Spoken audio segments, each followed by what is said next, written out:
are part of QBE's team in Miami.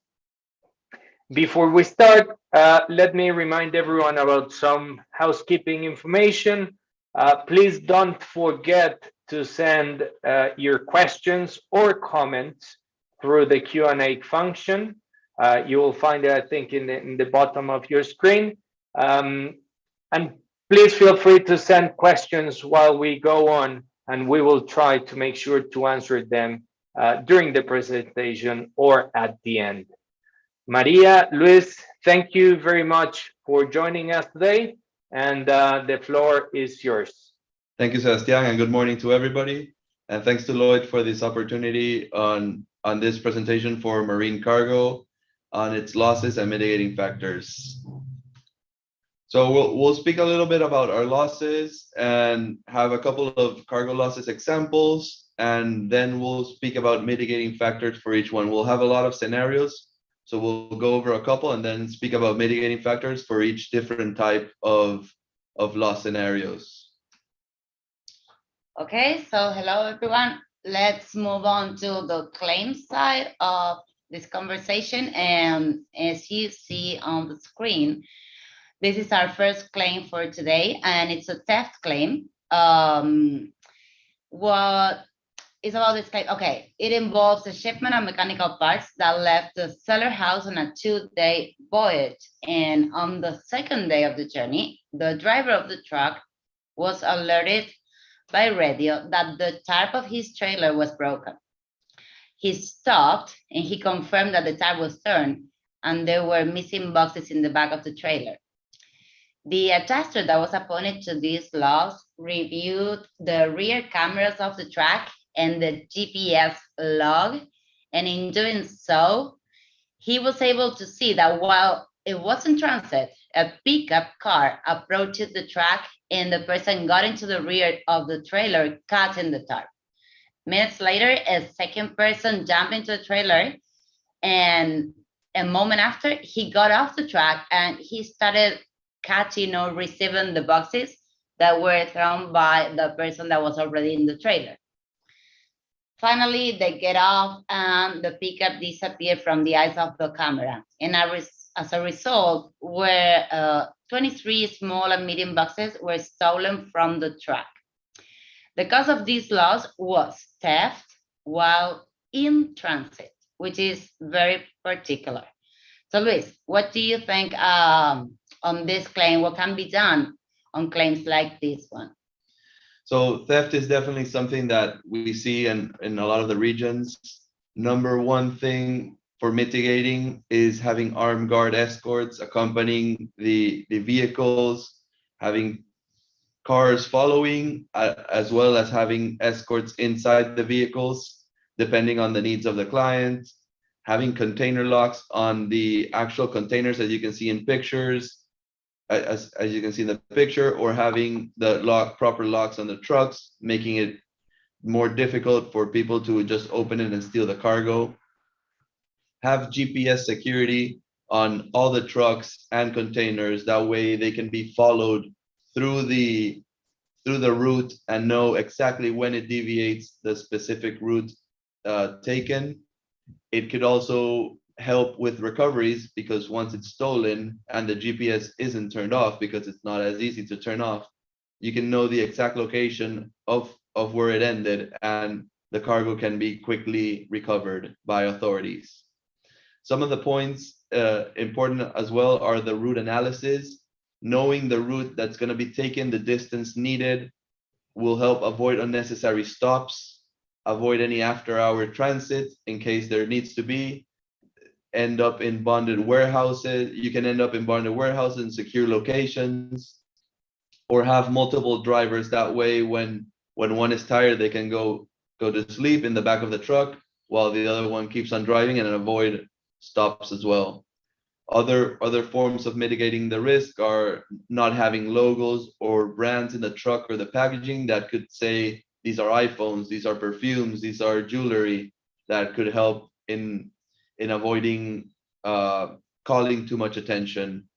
Having approved drivers as well, people that join the company with the intention of theft will not wait for a year to be with the company before stealing.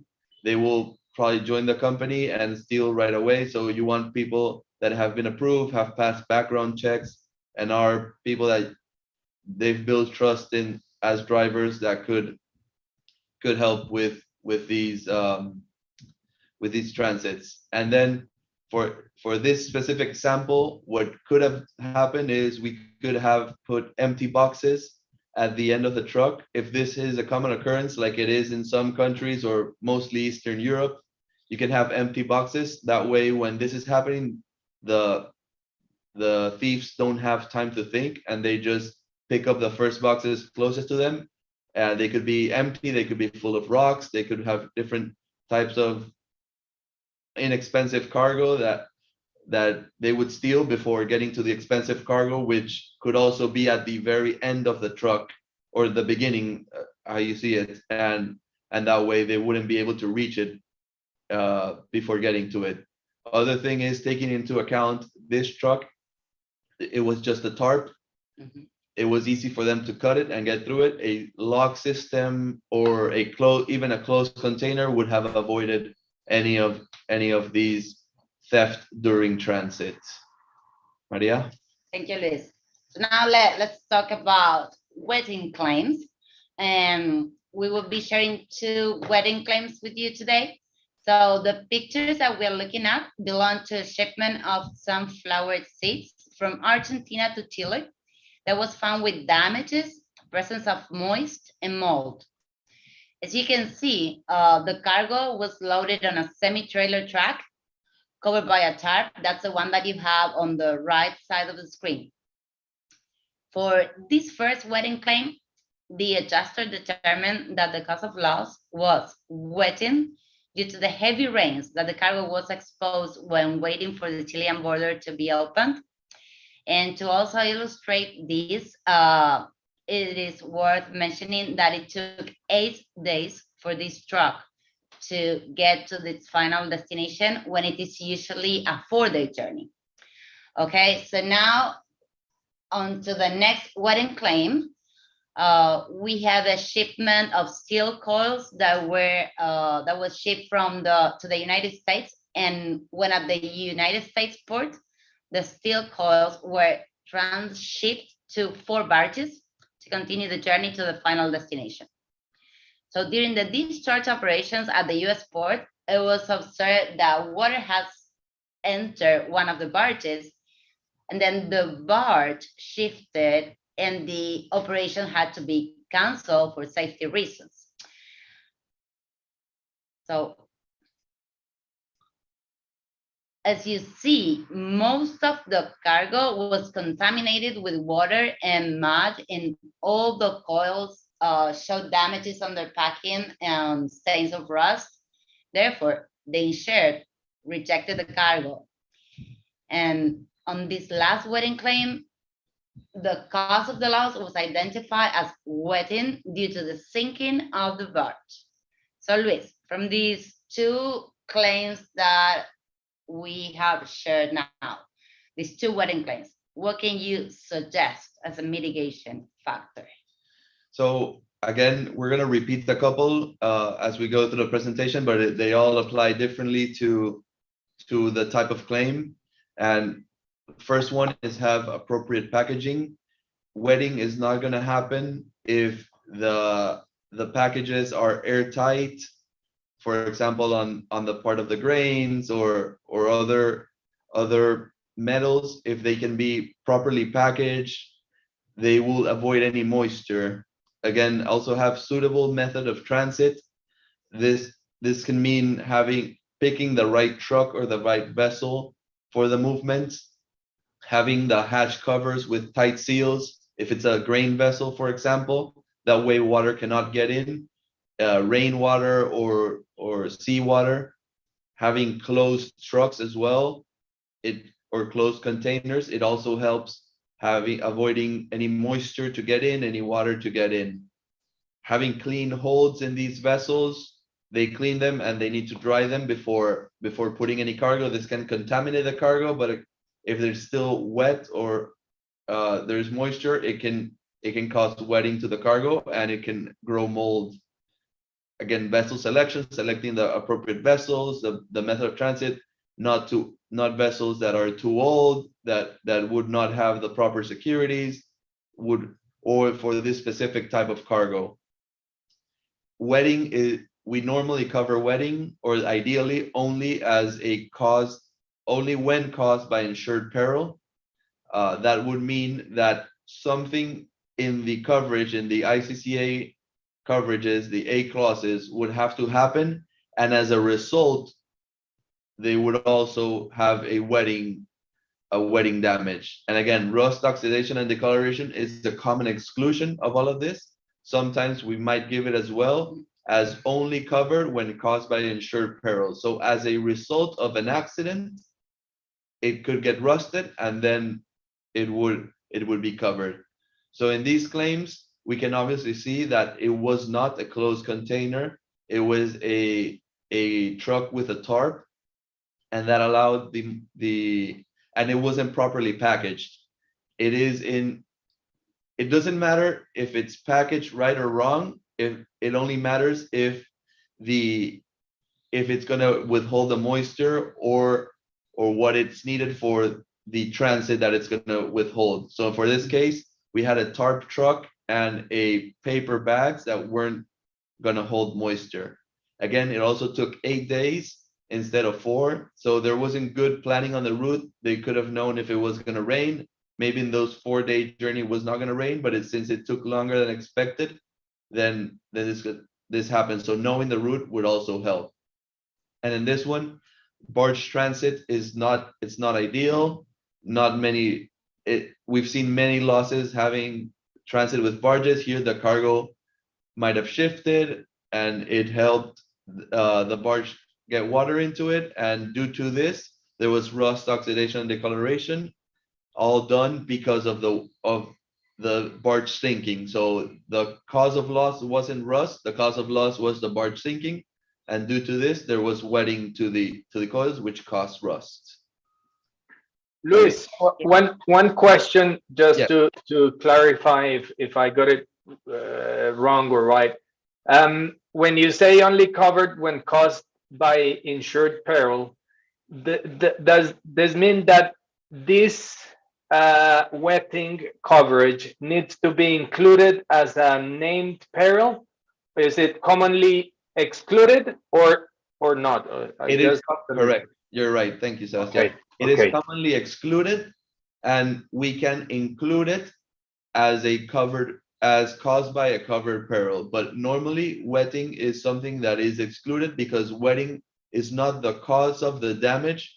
Wetting is the result of the damage. So, for example, if you're shipping cardboard boxes and it rains and they get wet, that wouldn't be a cause of loss because it rains. So you need to take the appropriate security measures to avoid your cargo getting wet just because of rain.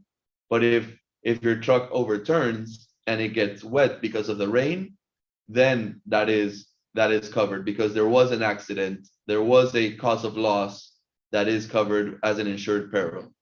So that's a good question. Okay, good. Thank you. So let's move on to the next type of claims. We're gonna talk about handling claims. We will be reviewing 2 handling damage claims, or let's say 2 losses that were caused at the time of handling cargo. So the first slide, as you see, shows a container that was loaded with packages containing pipes. These had been damaged during the handling operations at the Mexican port. The container showed already external damages, and during the unloading operations, the cargo was found to be completely shifted inside the container. The cause of this loss was identified as handling damages during the unloading by the port operator. And on the second claim that we brought for you today, we have a shipment of steel coils that was found with their packing broken and mechanical damages. So at the arrival of the vessel at the port, the captain of the vessel himself requested a survey of the cargo as the vessel had experienced heavy weather conditions during voyage. So the cargo shifted inside the vessel. On this last claim, the cause of loss was shifting the steel coils and also impacts during the voyage due to the weather condition. So Luis, after reviewing these two claims together, what can you tell us and recommend based on these claims? So again, as I said, we're gonna repeat a couple, but they apply differently to each one. Having appropriate packaging on these claims will avoid it moving inside the vessel, having security. If it moves, it might not be damaged if the appropriate package is in place. Having it properly stowed and braced when it's loaded into a container, it needs to go on its structure. If it's heavy, if it needs to be tied down so it doesn't move. This can also cause excess load on one side of the container or the vessel and have the container or vessel turn over. This also happens on other claims when it's in the hold of the vessel. Again, they could roll over inside and cause excess weight on one side and throw the stability of the vessel into play. Get route analysis, knowing the conditions at destination, who will be loading and unloading, what are the conditions there? Is it warm? Is it raining? Will it cause any slips in the unloading of the cargo? What is the weather during the route as well? Is there going to be, if you're going through a vessel or heavy rain, heavy winds, is it going to happen during your transit? Those are all points to consider. And also, using experienced operators for loading and unloading, you won't have 100% control over the operation, but you might be able to control what's loading on or unloading, depending if you're the buyer or the seller, into the truck or out of the truck when at your final destination, that is one point that the insured will have control. In these cases, we can easily see here that the pipes were not properly stowed and braced. They moved during the transit, and this when it was being unloaded, because it wasn't properly stowed and braced, they broke off their packaging and they just hit the container and they hit themselves, damaging the pipes during the unloading. And on this one, they were in the holds of a vessel. They could have been, or we don't know, we're guessing they could have not been properly braced. They did have, looks like, sufficient package protection, but they also encountered heavy winds, bad sea conditions, which made them move inside during the transit and bang against each other. We're not assuming that the insured or whoever was doing the handling of the cargo did it right or wrong. We're just mentioning different risk management features that can be looked upon before starting the transit that could avoid any types of losses. Luis and Maria, there's one question, and I think it could be it could apply both to wetting or handling damage, because it's about liability. Will the same exclusion of appropriate packaging will work in order to drive liability, or as it is read, regarding liability from the transportation, does the same exclusion will apply if the cargo is not well packaged?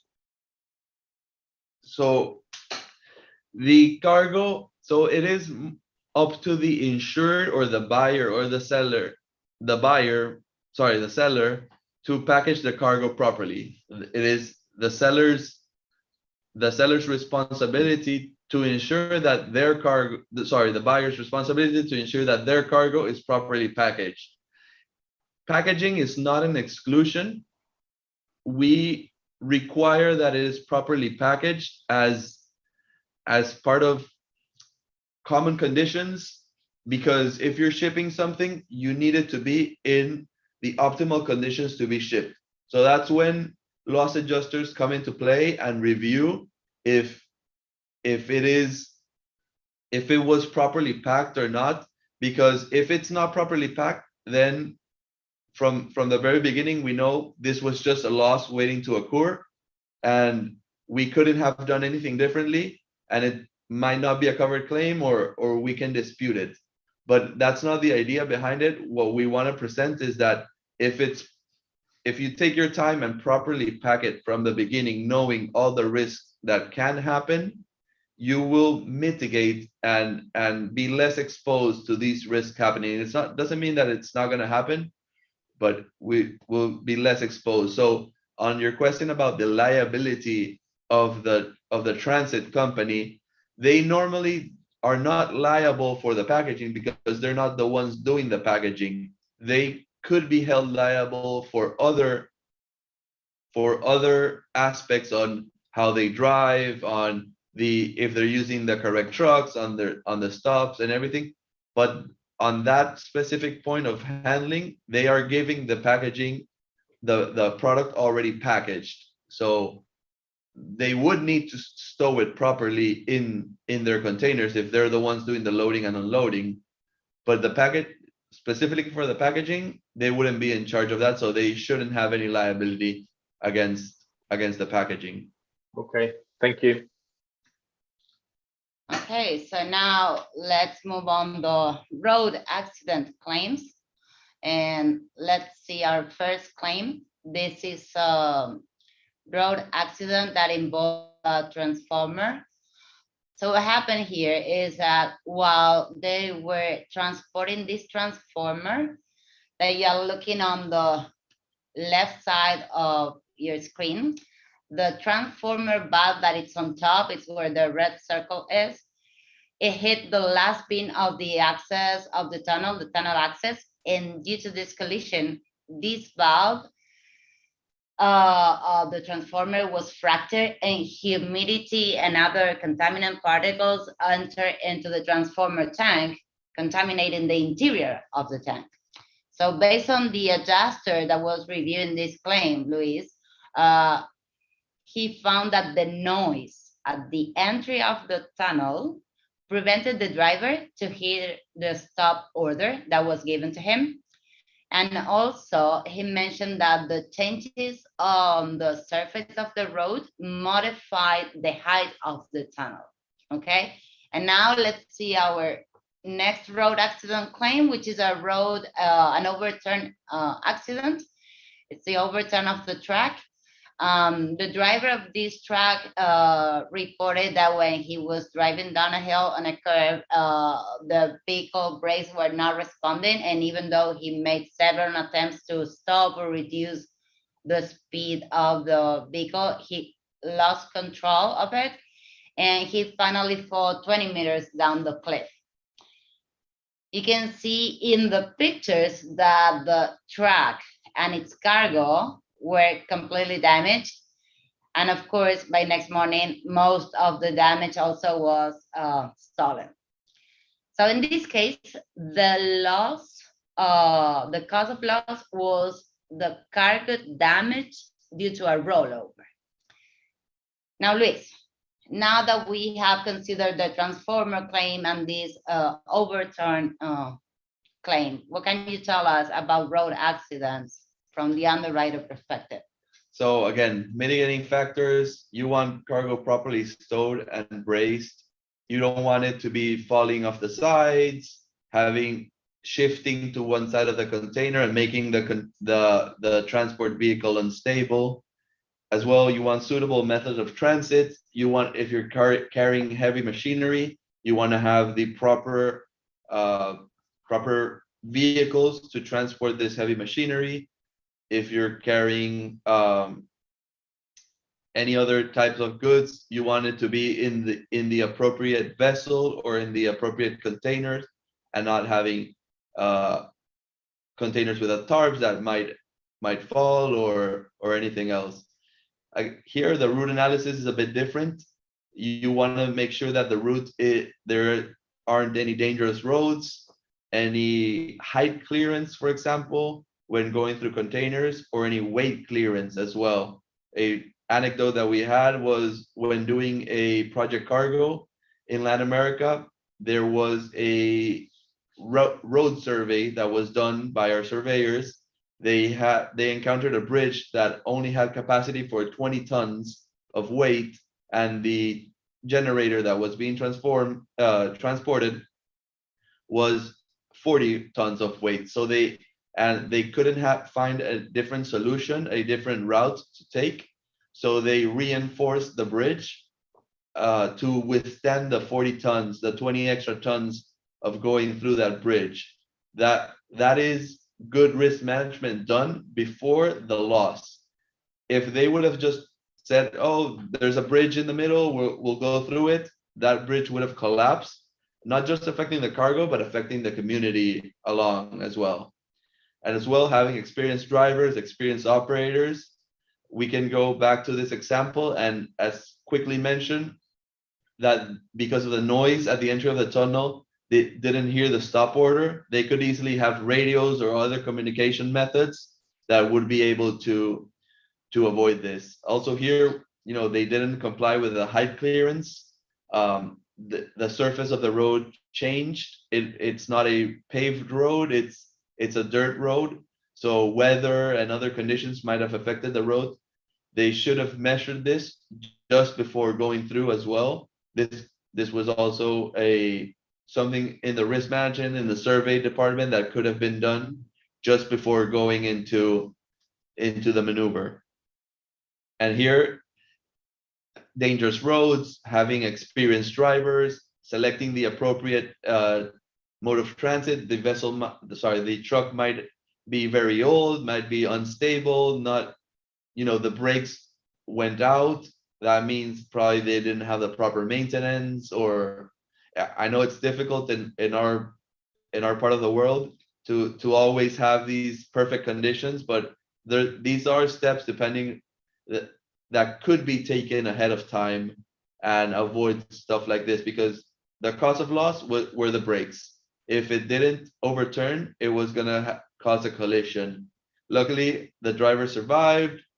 Most of the cargo was stolen, but the stealing of the cargo was just a result of the overturn. The cause of the loss was the overturn caused by the brakes. Thank you, Luis. So let's review some shortage claims. On these shortage claims, we will be reviewing two different scenarios in which the insured reported the disappearance of the grains. With these types of claims, it is difficult to illustrate. Well, I mean, there's not much to show. It's just shortage of grains, and that's how both of these two scenarios will start. So in scenario number one, we had a claim where the adjuster that was assigned to this shortage reviewed the bill of lading, the cargo manifest, and the discharge report. And due to the fact that that a draft survey was not performed at the port of arrival, the shortage was determined by the difference between the weight stated in the bill of lading and the weight that was registered at the scales port. And let's see a different scenario for also a shortage claim where we have a shipment of yellow corn that was transported into the hulls of a vessel. And once it arrived at the port, 100% of the cargo was received. And it was temporarily stored in a warehouse until the insured moved the cargo to its final destination, where he finally realized that there was a shortage of corn. Either way, Luis, in these two scenarios, cargo was missing. It was a shortage claim on both of them. So what are your thoughts about this? So number one is calibrating the weighing systems. We need to have consistency. We know we're not going to have the same consistency along all ports, but having them calibrated will assure us that it's as close as possible. That way we don't have issues with cargo leaving one place and not losing anything in the middle, but just because it's miscalibrated, will show a difference of more or less. It could vary. Having moisture analysis, because if the cargo is shipped with a certain moisture percentage and it gets to a different part of the world where the moisture in there is lower, that cargo loses part of that moisture percentage and it's just going to weigh less. So you need to have a moisture analysis and know what's the normal ranges of this moisture and what is an acceptable difference in weight because of that moisture.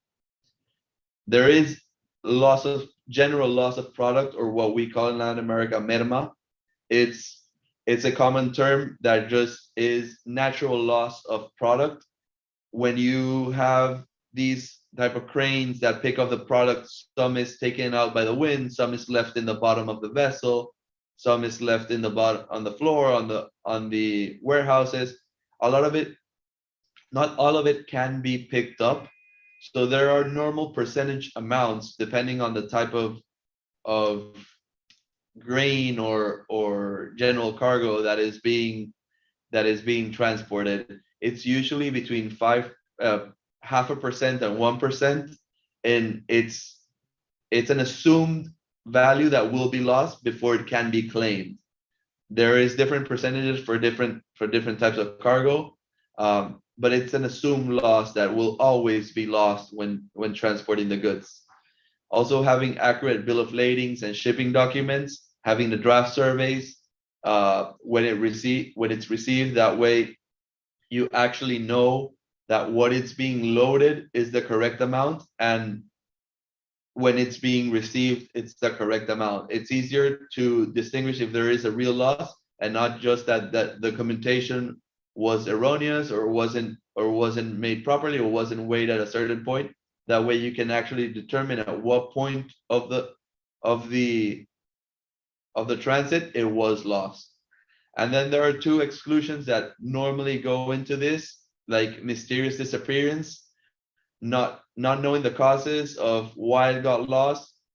It's more of a theft than a shortage. So we need to be very careful.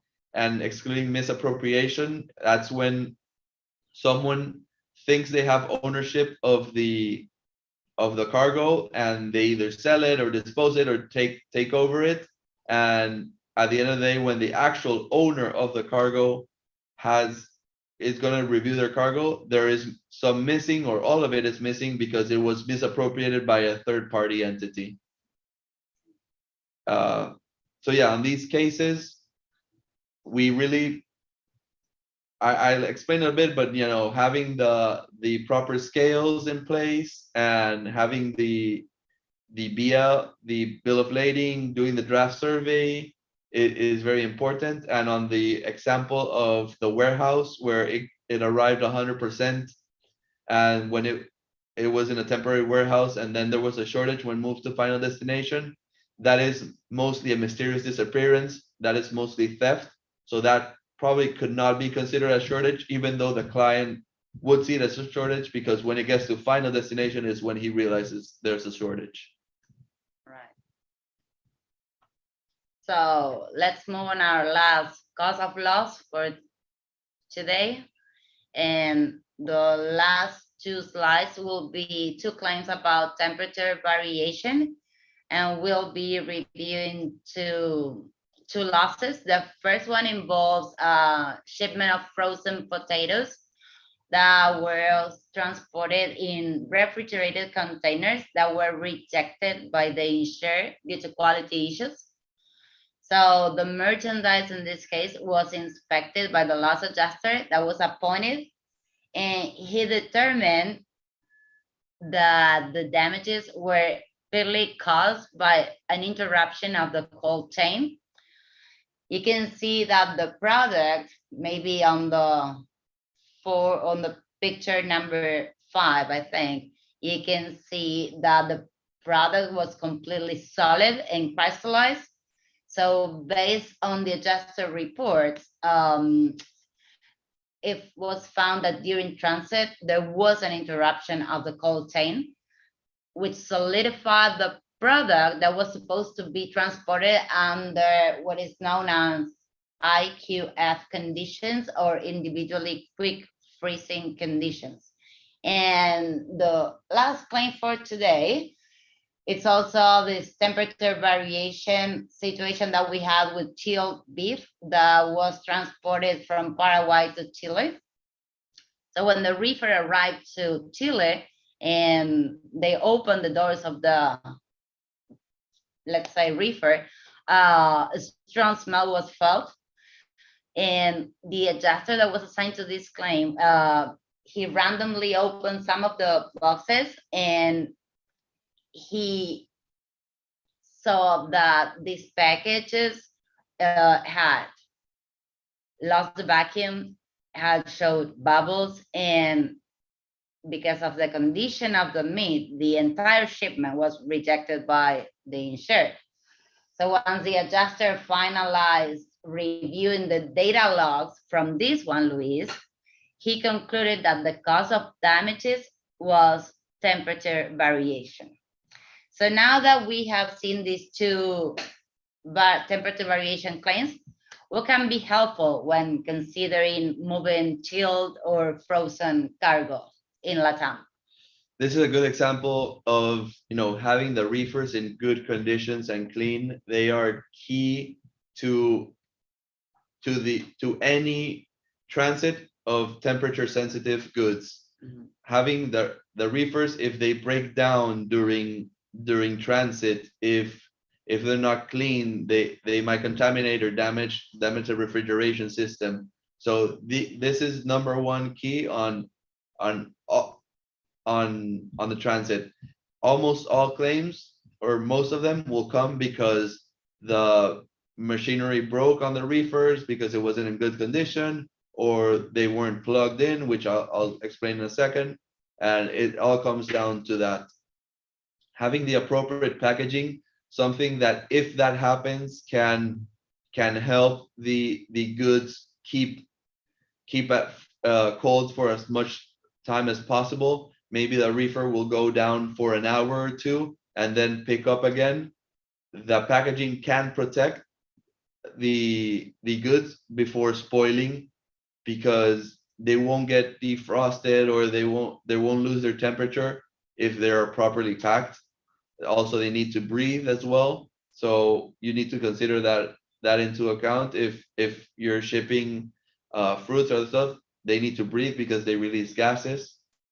Having a suitable method of transit, you're not going to ship beef in a container that is not refrigerated in a hot day. If it's something very sensitive, you might send through air. So we're talking about very delicate goods that need to go in the best method of transit. So you need to consider all the available methods of transit and choose the best one for the type of goods you're shipping. One of the things that will definitely help is having thermographs that record the temperature during transit. This will allow us and everybody to see how the temperature varies, any spikes in the temperature. It will also help at the moment of adjusting a loss, and we'll see it with the last example in a second. Having the experienced operators connecting the containers when they get into port facilities, warehouses, or in the vessels. These need to be plugged in. If they're not going to work. They don't have a battery. So these need to be plugged in. If they forget, then it's more of a liability than the reefer could be in the best conditions possible. If someone just forgets to connect it, that's negligence. So also having the experienced operators at your warehouses, at third-party warehouses, who you're hiring to do this, it also involves affects a lot in the process. And then it's having emergency generators in vessels, in warehouses. If the power goes out because of natural causes, any cat events or anything, having the emergency generators keep these going on, the reefers or the cold stores, this is definitely going to help avoid any losses in these goods.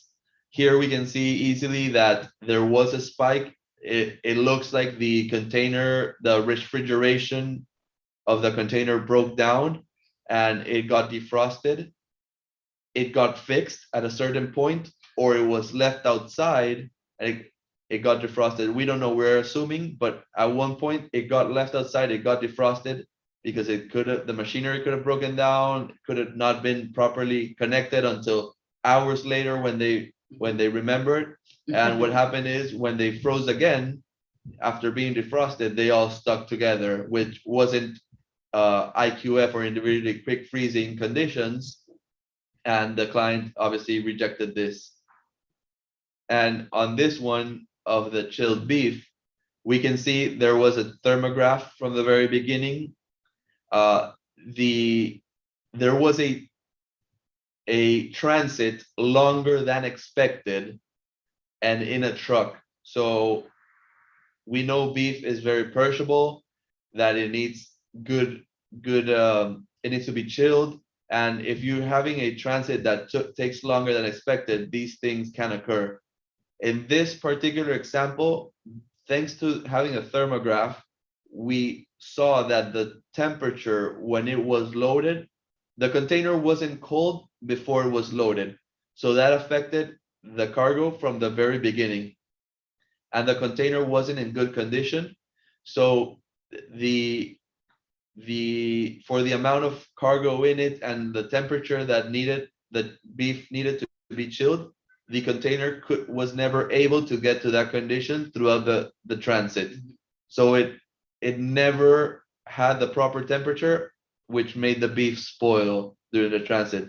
This one, as an anecdote, was declined because it never got to, it wasn't properly packaged. Sorry, not packaged. The means of transit weren't in good conditions and it wasn't done in the proper way because it was warm when it was loaded and it should have been cold before loading it. And the container was never able to hold the temperature for these type of cargo. Maria and Luis, we've got some questions. Maybe let me just finish this Okay. one last slide, Yeah. and the next one is open for questions. Excellent, thank you. Okay, so what are the lessons learned? Knowledge is key. If we know the packaging, the stowing, the appropriate methods of transit, what are the conditions of origin, what are the conditions of the route, of the destination, any security measures we need to take, having the experienced drivers, all this will help mitigate the risks, will help. The more we know of how they need to be packaged, stowed, and etc., it's gonna help us avoid losses. You know, claims happen and no one benefits from having a claim. So open to questions. Thank you. The first one is, are these the top root causes for cargo claims? I guess are the different scenarios, the different claims we saw, are these the two root causes? They are some of the ones we've identified. There are many different causes for claims. Depends on the country. We see different claims. There are countries where theft is more prevalent. There are countries that have, cat is something we didn't speak of, but there are weather elements that affect the cargo. Others that they're not as experienced in handling. Road accidents because the transit isn't that great in those countries. These are some of the ones that we've identified that are prevalent in the business we are doing, and also that would be instructive to talk about. We could do this presentation for hours and still have many more losses. So in no way these are the top ones, but I think we've touched in a couple that are very, high on the list. Good. Another question. Are rate discounts applied for real-time reporting via sensors or other devices? Sorry, can you repeat that? Are rate discounts applied for real-time reporting via sensors or other devices? they can be taken into account. It's more of an underwriting decision. It definitely helps, but it's easier to show that it helps when there has already been these losses occurring, and and putting these real time is helping the losses. So this presentation was a little bit less about underwriting and more about risks associated with the transit of the cargo and any losses that could happen. But definitely underwriting comes into place. As you see that it is improving the risk, then definitely any discounts and rate could come out of it because of mitigating losses. The client is taking the appropriate measures to avoid losses in the future, and it'll be impacted in the rate that is charged to the client. Good, good. Next one. What is the experience with IMO dangerous goods? And if you could share with the audience what IMO dangerous goods means. The IMO. I don't know. I know what it is. I don't know what it means off the top of my head, the IMO, but it's the group that qualifies what is a dangerous goods and puts hazardous goods and puts in the measures on how it should be transported. Okay.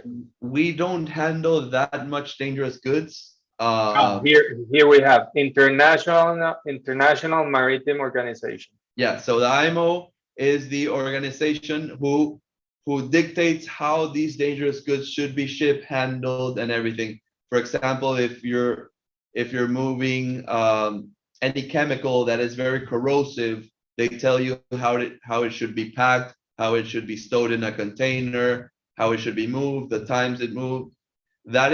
Those are a good set of rules to follow when shipping any hazardous materials. Those are rules that need to be followed. Let's put it like that. If it's not here in the US, if you're not following those rules, you will get fined. So those are the kind of stuff we want that Latin America understand, that these are certain set of rules that are in place that will help you keep your cargo safe, and they need to be complied with. So regarding experience, we don't do much of hazardous goods. There isn't that much in the region that we've seen, but that is something that needs to be considered. If it's not taken into account when moving the goods, it's something we will question, saying why wasn't this done? Why wasn't it packed like this or it stowed like this? Because those are the conditions that it needs to be shipped in. Okay, thanks. We've been talking about mitigation factors throughout the presentation, but what if the client doesn't have the knowledge or the experience to put in place a proper risk management program? What can they do? So there are various companies in Latin America, and we work with them. We recommend them. I'm not gonna name any names, but we can speak directly to the clients, and having their insurance program helps them choose and develop loss prevention tactics and programs to avoid any future losses. So having this risk management, there are many companies we work with that we can recommend to clients or name them in the policies to do loss prevention programs with the clients. And that way, if there's any clients, we offer it to them. If there's any clients that wish to do this, or we see that they are in need of it, we will recommend our partners in the industry. Under Marine, there is ALSUM, which is the Marine Association for Latin America. We work very closely with them, and there are many surveyors and adjusters that also do loss prevention in there that will be able to help the clients in our countries. And if there is any question, they can come directly to us, and between Maria and we can suggest to the client very knowledgeable people in the region that will definitely help them. Okay, good. next one, how would subrogation and salvage help in loss cases? So subrogation and salvage would be the way of mitigating the results of a loss. So as we spoke in the presentation, we are mitigating the loss from happening. Subrogation and salvage will help us to have a better outcome of the loss. So on the subrogation side, for those who don't know, it's when we have a loss and the insured might not be the one who has complete ownership of, not ownership, but responsible for the cause of the loss. A third party could be, because the vessel they selected said it had the appropriate protection, security, or the what we were speaking about, the liability of whoever's doing the transport. When it is their fault, you can always subrogate against them and get money back from them to cover 100% or part of the loss, based on if it's their fault or not. They'll have their own liability policies. So it's a little internal of, you know, who is at fault here and can we collect anything because the client wasn't at fault, and that reduces the claim amount. Again, salvage is the same thing. When we have an overturning, for example, or any accidents, there is goods left that can be salvaged and sold in different conditions, and that would also reduce the claim. So thinking of that is part of the loss prevention and risk mitigation, is thinking what can be done previous to the loss and what can be done post loss to recover part of the cargo or salvage part of it. We saw it in the GPS example, where if it is stolen, you can send the authorities, and if they have a GPS, you can find exactly where it is and recover the cargo. That would be a complete salvage or a partial salvage if they can find anything still there. Great. Thank you. Thank you very much. Maria, Luis, thank you very much for all the information provided, for your insights, for sharing your expertise and knowledge. I think we're coming close to the hour, and we just want to thank you both for participating in this year's Academy, and of course for QBE to be joining us for second time in this Latin American Caribbean Academy. Someone's asking if we can give the audience your contact details. Yes. I guess yes. Yeah. Okay, we will be sharing Luis and Maria's contact details with everyone. Perfect. And thanks, Lloyd, for the opportunity. We're always happy as members of Lloyd's. We are here to assist and share all the knowledge we have with the community. No, thank you, and thanks everyone for joining us today. Next session will be on Thursday, 19th of May. We will be speaking about fine art. So keep it on your side, and see you soon. Thank you everyone for joining us. Ciao. Thank you. Thank Bye. you.